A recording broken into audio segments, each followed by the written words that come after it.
अस्सलामुअलैकुम। SMTV global के साथ मैं हूं आमना अनफाल। सबसे पहले न्यूज़ हेडलाइंस।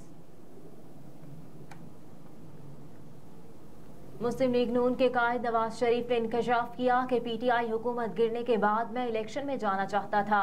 शहबाज शरीफ की अलविदाई तकरीर तैयार थी, लेकिन हमें धमकी दी गई, इसलिए शहबाज शरीफ को इस्तीफा देने से मना कर दिया गया। Lahore chamber of commerce and industry के अहदेदारों से खिताब के दौरान इंकशाफ करते हुए कहा कि मैंने शहबाज शरीफ से कहा कि आपको अल्टीमेटम दिया गया है, आपको इसके सामने खड़ा होना है। शहबाज शरीफ ने मुल्क को डिफॉल्ट से बचा लिया।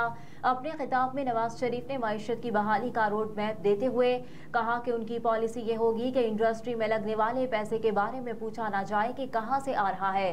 अपनी हुकूमत बनने की सूरत में शरह सूद कम करने का इशारा देते हुए कहा कि 22% शरह सूद पर कौन कारोबार करेगा।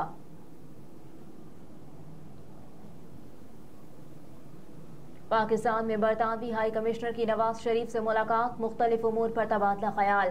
पाकिस्तान मुस्लिम लीग नून के कायद नवाज शरीफ से पाकिस्तान में बरतानिया की हाई कमिश्नर जैन मेरिट ने मुलाकात करके बरतानिया के साथ पाकिस्तान के तारीखी ताल्लुकात समेत तिजारत और सरमायाकारी के फरोग पर तबादला ख्याल किया।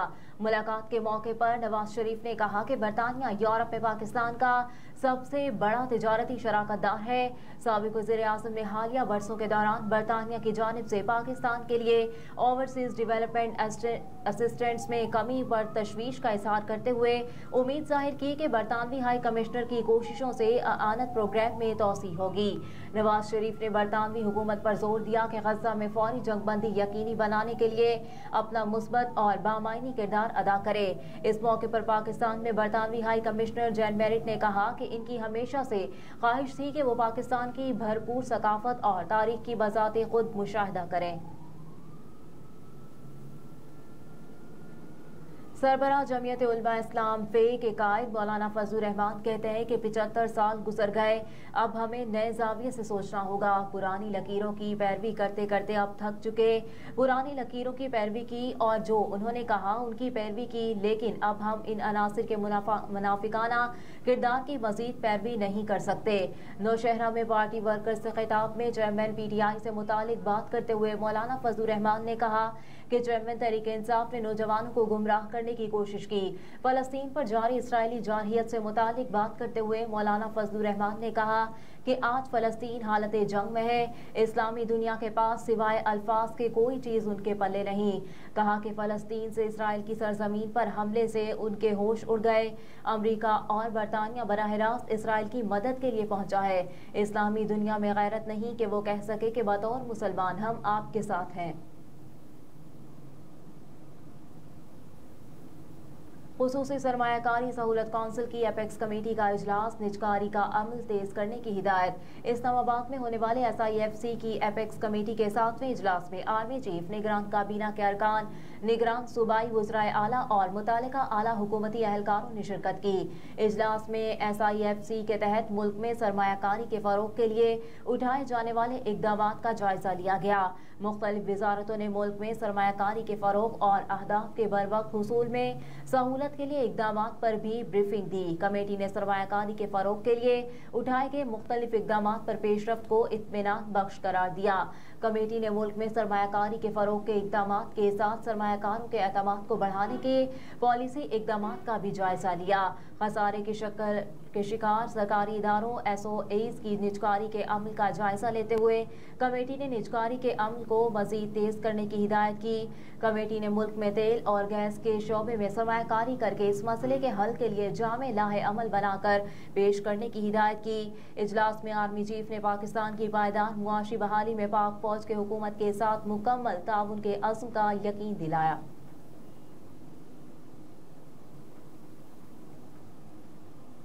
फैजाबाद धरना केस फैसले पर अमल न होने का खुमियाजा कौम ने 9 मई वाकयात की सूरत में भुगता। सुप्रीम कोर्ट के रिमार्क्स। सुप्रीम कोर्ट ने फैजाबाद धरना अमल दरामद केस की गुज़िश्ता रोज 15 नवंबर की समाअत का हुक्मनामा जारी कर दिया, जिसमें अदालत ने 9 मई के वाकयात का हवाला भी दिया। अदालत उस्मा ने हुक्मनामे में कहा कि फैजाबाद धरना केस का फैसला पुरतशद्दुद वाकयात की निशानदही और मुस्तकबिल के खदशात को वाज़ेह कर रहा था। फैजाबाद धरना केस के फैसले को मुख्तलिफ हुकूमतों ने 5 साल तक नजरअंदाज किया। फैजाबाद धरना केस के फैसले पर नजरसानी दरखास्तों को समाअत के लिए मुकर्रर न करने से फैसले पर अमल दरामद न हो सका। हुक्मनामे में चीफ जस्टिस पाकिस्तान जस्टिस काजी फाइज ईसा ने ऑब्जर्वेशंस दी कि माजी के पुरतशद्दुद वाक़यात के लिए न किसी को जिम्मेदार ठहराया गया और न ही कोई कार्रवाई हो सकी। कोई हैरत की बात नहीं कि फैसले पर अमल न होने से ज़ाती मकासद के लिए पुरतशद्दुद वाक़यात करना मामूल बना। इससे आज़ाद अदलिया और बेहतर पाकिस्तान के लिए जिद्दोजहद करने वाले मुतासरीन के साथ भी नाइंसाफी हुई। हुक्मनामे में सुप्रीम कोर्ट ने 4 साल 8 माह तक केस मुकर्रर न करने पर जिम्मेदारी कबूल करते हुए करार दिया कि सुप्रीम कोर्ट अपने ऊपर अवाम का एतमाद बहाल करने के लिए इतने साल केस मुकर्रर न होने पर और हेर फेर करने की जिम्मेदारी तस्लीम करती है। सुप्रीम कोर्ट करार देती है कि माजी की गलतियां नहीं दोहराई जाएंगी। सच आज़ाद करता है और इदारों को मजबूत बनाता है। पाकिस्तानी अवाम का हक है कि उन तक सच पहुंचाया जाए।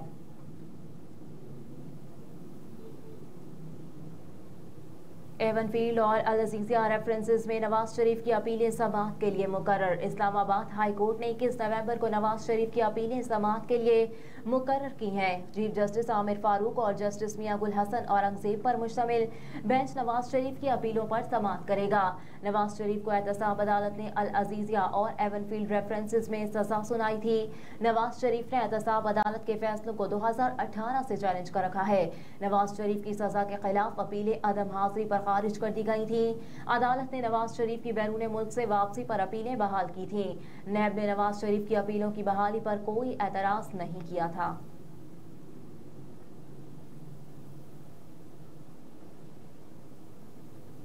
शुगर मिल्स मालिकान ने चीनी की बरामद के लिए निगरान वज़ीर तिजारत से मदद मांग ली। Pakistan sugar mills association Punjab zone ने निगरान वज़ीर तिजारत गौहर एजाज को खत लिखते हुए जल्द मुलाकात के लिए वक्त देने की दरख्वास्त की।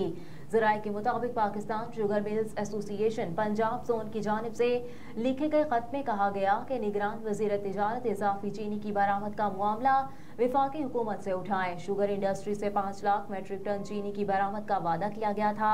खत में कहा गया कि इस साल जनवरी में 2.5 लाख टन चीनी बरामद की इजाजत दी गई थी। इजाफी चीनी की बरामद से $40 करोड़ ज़र मुबादला हासिल होगा। 31% पाकिस्तानी इसराइल और फ़लस्तीन के दरमियान जारी जंग में हुकूमत पाकिस्तान की पॉलिसी से नाखुश है। अवामी राय जानने के हवाले से मारूफ इदारे गैलप पाकिस्तान ने नया सर्वे जारी कर दिया। गैलप पाकिस्तान के सर्वे के मुताबिक 29% पाकिस्तानियों ने इसराइल और फ़लस्तीन के दरमियान जारी जंग में हुकूमत पाकिस्तान हुकूमत की पॉलिसी को अच्छा करार दिया है। सर्वे में 91% पाकिस्तानियों की हमदर्दियाँ गजा के फ़लस्तीनियों के साथ हैं, जबकि 2% पाकिस्तानियों की हमदर्दी इसराइल के साथ है। सर्वे के मुताबिक 66% पाकिस्तानियों का ख्याल है कि मौजूदा जंग में फ़लस्तीन को कामयाबी मिलेगी, जबकि 5% पाकिस्तानी समझते हैं कि इस जंग में इसराइल कामयाब होगा। सर्वे में 67% पाकिस्तानियों ने कहा कि इसराइल और फ़लस्तीन के दरमियान जारी जंग में अमरीकी हुकूमत का किरदार मनफी और 12% का ख्याल है कि अमरीका का किरदार अच्छा है।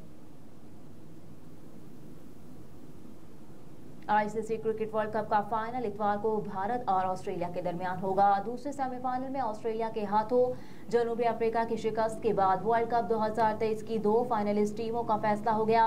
जुमेरात को वर्ल्ड कप के दूसरे सेमीफाइनल में 5 बार की आलमी चैंपियन ऑस्ट्रेलिया ने सनसनीखेज मुकाबले के बाद जनूबी अफ्रीका को 3 विकेटों से शिकस्त देकर 8वीं बार फाइनल के लिए क्वालिफाई कर लिया। भारत पहले ही सेमीफाइनल में न्यूजीलैंड को शिकस्त देकर फाइनल में पहुंच चुका। इंडियन टीम ने चौथी बार वर्ल्ड कप फाइनल के लिए क्वालिफाई किया है, जबकि वो 2 बार वर्ल्ड चैंपियन बन चुकी है।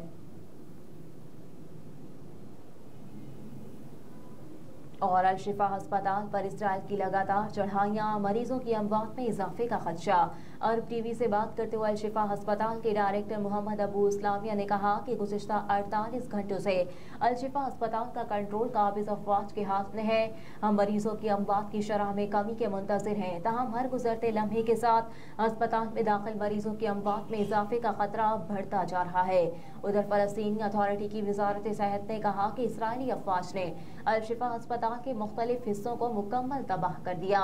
इसराइली फौजी शहीद फ़लस्तीनियों की लाशें भी उठाकर अपने साथ ले गए, जबकि अफवाज की जानिब से अस्पताल के अहाते में गाड़ियों को भी तबाह कर दिया गया। इसराइली अफवाज अल-शिफा अस्पताल से मरीजों या तिब्बी अमले के महफूज इनखला के रास्ते बंद कर रही हैं। हेडलाइंस आपने जानी, इसके साथ ही न्यूज स्टूडियो से फिल वक्त इतना ही। आप देखते रहिए SMTV ग्लोबल।